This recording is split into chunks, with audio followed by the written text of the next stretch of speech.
Hi guys! Once again, welcome back muli sa ating munting channel. Ito po inyong host na si Chloe TV. Muli na namang magbibigay ng panibagong update dito sa ating EDSI ngayon. Pero bago ang lahat guys, kamusta yung mga solid Kalingap supporters natin, yung mga solid EDSInians natin na palaging nakasuporta. Maraming salamat guys, especially sa mga OFW natin na walang ibang libangan kundi manood sa mga upload ni Kalingap Rab at dito sa ating Kalingap. Marami pong salamat, especially guys sa mga palaging nanonood ng ating reaction video. Maraming salamat guys. Ngayong araw ay meron na naman tayong reaction video about sa EDSI. Dito nga po guys ay ito na nga, sinagot ni Kalingap Edo or ni Papa Eds yung mga bashers. So dito nga po guys ay may patutsada itong si Kalingap Edo dahil na rin itong mga bashers ay wala na sa hulog. Yung iba ay nangingialam na sa private life ng ating mga love team or ng ating mga keyboys. Hindi na siya katanggap-tanggap, no? Yung private life po nila ay pakikialaman na. So karapat-dapat lang po na supalpalin din ni Kalingap Edo yung mga bashers ng EDSI, no? At ayon din po sa ating napag-alaman, meron daw keyboys na aalis, magpapaalam na dito sa Kalingap. At yun din po parang isa sa mga love team daw itong keyboys na to. So ibig sabihin po niyan may love team na naman na magpapaalam dito sa Kalingap series. So mamaya ng konti atin pong panoorin pagsagot po ni Kalingap Edo dito po sa mga pakialamera. So bago tayo magpatuloy doon, please don't forget to subscribe sa ating channel. Paki-like and share na rin ang ating video para mas i-recommend pa tayo ni YouTube. At higit sa lahat, palagi nating suportahan ang ating nag-iisang ama ng Kalingap. Walang iba kundi si Kuya Bar Santos Matubang at Edna Vlog in Kalingap Rab. Suportahan po natin ang ating keyboys, Kalingap partners, mga charity vloggers sa Pilipinas na tumutulong sa ating mga kababayan may hirap, huwag nating kalimutan. At syempre guys, yung mga kasama nating Kalingap reactors, Team Karepa, Team Watchers, Strikers, lahat po ng mga legit Kalingap reactors na gumagawa po ng content sa Kalingap, huwag nating kalimutan. So let's go guys, atin na munang panoorin to. Ito po yung live ata ni Gilumags TV kung saan nandito po si Kalingap Edo. Panoorin na natin to.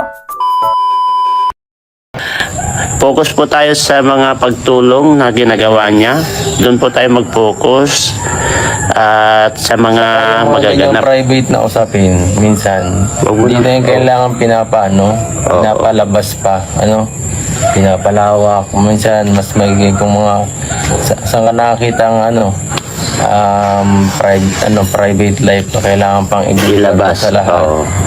Parang hindi na yung kasama sa natin dito sa gawain natin bilang isang charity. Totoo naman, lagi ko naman din in-explain sa inyo. Aside na yung private life sa gawain natin sa Saka huwag na natin pang himutukan yung masyado guys kasi pa tayo parang wala na tayong pake doon bilang sa kapwa natin, sarili natin. Kahit kayo po, hindi niyo magugustuhan na papakialaman ng isang tao ang buhay niyo. Di ba po? Saka ang halimbawa pa, ang usapan ng mag-asawa, gusto mo ba makalat pa ng iba at magkumalat at mas magulo pa? Di ba hindi kuya? Hindi naman kasi ako diba, hindi ako mahilig ng ganon, hindi ako mahilig. Kung kayo na lang mag-aayos ng dalawa. Hindi kasi yung iba, pagka may nabalitaan lang, may nabalitaan Marites. lang. Papakalatin ko ito, yung ito, si Edo, ganyan. Hindi mo si Bensi, ganyan. Ang bira. Sa kanila na lang po yun. Sa kanila lang yun, guys. Para naman tayo walang mga walang pinag-aralan. Saka, ang ganun, guys. Parang hindi nyo naman pinagdaanan nagiging binata at dalaga. Kayo naman talaga. Kung hindi kayang ayusin ng isang, sino kayo para maayos pa ninyo? Mas mahihirapan kayo din Oo. Na yun, sa amin na yun, sa amin na yun para ayusin. Kung maano man, tayo lang huwag niyong gagatungan na kung pangit ng ganun, lalong makakasira Yan, sa mga basher, para sa inyo po yun. So yun na nga po guys, no? Grabe naman din kasi yung mga ibang bashers dahil pinapakialaman na po nila yung private life po ng ating keyboys or ng mga love team. kung tutusin guys, tayo as a viewers, wag na po nating halongkatin pa kung ano yung beyond sa pagla-love team nila. Kung meron man pong totoong girlfriend talaga si Kalingap Edo, ay wala na po tayong magagawa doon. Tanging private life na po yun. Si Kalingap Edo lang po yung nakakaalam nun. At syempre, alam natin na marami sa inyo ang masasaktan talaga. Pero noon pa man, palagi po nilang sinasabi ito na ito ay love team lamang. Kumbaga, dito tinutulungan lang ni Kalingap Edo itong si Beyonce para sa kanyang mga pangarap. At kita nyo naman po kung gaano nagbago yung buhay ni Beyonce. Kaya sana naman po, wag na po natin pang pakialaman yung private life ni Kalingap Edo.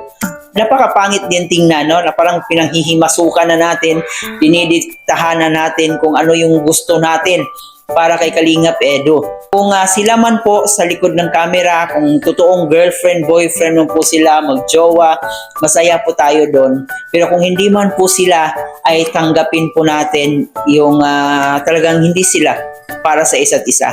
Kasi noon pa man yan, palagi po yung sinasabi na sana wag mag-expect ng masyado dito sa mga love team kasi maaaring hindi sila magkatuluyan.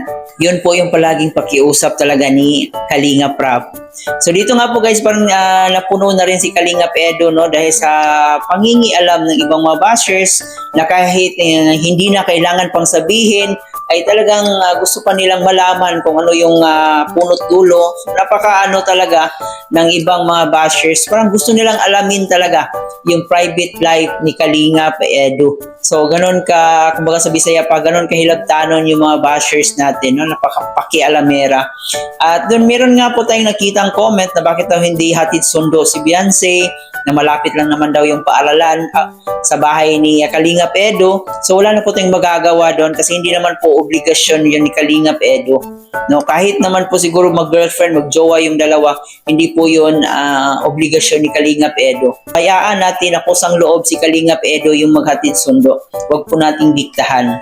At yun na nga rin po, may bad news po tayong nasagap na may isa na naman daw keyboys na kasali dito sa love team ang magpapaalam. So possible po yan na may love team na naman po na magpapaalam. I hope na hindi yung EDSI kasi marami ang sabi-sabi na baka daw yung EDSI na ang mag-i-end.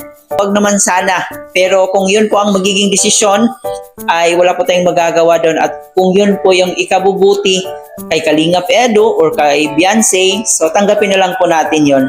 Wala po tayong karapatan na mag-demand kasi hindi naman po natin buhay yan. Nandito tayo as viewers, no?